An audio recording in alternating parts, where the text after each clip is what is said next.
અમરેલી જિલ્લાના વડિયા તાલુકાના અરજણસુખ ગામમાં શાળા સહિત 10 થી વધુ લોકો એ વૃદ્ધ પર જીવલેણ હુમલો કર્યો હતો। પગ કાપી નાખતા સારવાર દરમિયાન વૃદ્ધનું મોત થતા મામલો હત્યામાં પલટાયો હતો। વૃદ્ધ તેમના સગાને ત્યાં હતા ત્યારે 2 કારમાં આવેલા શખ્સોએ આ ઘટનાને અંજામ આપ્યો હતો। અમરેલી જિલ્લામાં આવેલા વડિયા તાલુકાના અરજણસુખ ગામમાં મોડી રાત્રે જીવલેણ હુમલો કરી કુહાડીથી પગ કાપી નાખવાની ઘટનાએ ચકચાર મચાવી છે। અહીં અરજણસુખ ગામમાં જ સગાને ત્યાં ગોંડલના 60 વર્ષીય દિનેશભાઈ સોલંકી આવ્યા હતા, જ્યાં તેમના 5 જેટલા શાળા સહિત કેટલાક અજાણ્યા લોકોએ અંગત અદાવતમાં જીવલેણ હુમલો કરી કુહાડીથી પગ કાપી નાખતા દિનેશભાઈને સારવાર અર્થે અમરેલી બાદ રાજકોટ ખસેડવામાં આવ્યા હતા, જ્યાં સારવાર દરમિયાન દિનેશભાઈનું મોત થતા મામલો હત્યામાં પલટાયો હતો। નાનકડા અરજણસુખ ગામમાં ચકચાર મચી ગઈ છે। વડિયા પોલીસ સ્ટેશનમાં હત્યાનો ગુનો નોંધ્યો હતો, જેમાં તેમના શાળા સહિત અજાણ્યા ઈસમો સામે હત્યાનો ગુનો નોંધી તપાસનો ધમધમાટ શરૂ કર્યો છે।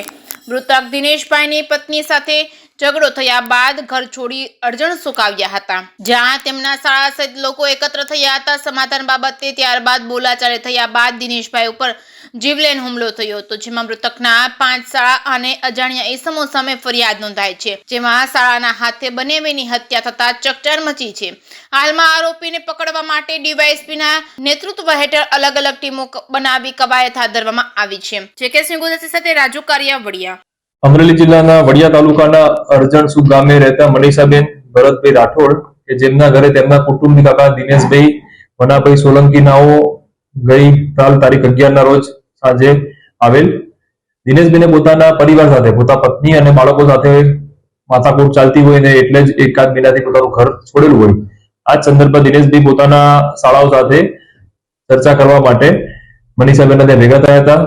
દિનેશભાઈના શાળા કાનજી જયરામ સાવલિયા અને હકુ જયરામ સાવલિયાનાઓ સૌપ્રથમ આવેલ અને વાતચીત ચાલતી હતી। એ દરમિયાન 5:30-6 વાગ્યામાં એમની વચ્ચે બોલાચાલી થતા હકુભાઈ નાઓ દ્વારા તેમના અન્ય બીજા 3 ભાઈ બાગો, નાનો અને જાદવ આ 4-5 ભાઈઓ તથા સાથે અન્ય બીજા આવેલા 3 ઈસમો દ્વારા દિનેશભાઈ સોલંકીઓને માથાના ભાગે, હાથના ભાગે લોખંડી પાઇપ, કુહાડી જેવા પ્રાણઘાતક હથિયારોથી હુમલો કરેલ અને ત્યારબાદ એમના ઘૂંટીથી ઉપરના નીચેના પગના ભાગે પણ ખૂબ જ જીવલેણ હુમલો કરેલ અને એમને ત્યારબાદ તાત્કાલિક અમરેલી સિવિલ હોસ્પિટલ શિફ્ટ કરવામાં આવ્યા, ત્યાંથી રાજકોટ રિફર કરવામાં આવ્યા। સારવાર દરમિયાન દિનેશભાઈ સોલંકીનું મૃત્યુ થયેલું।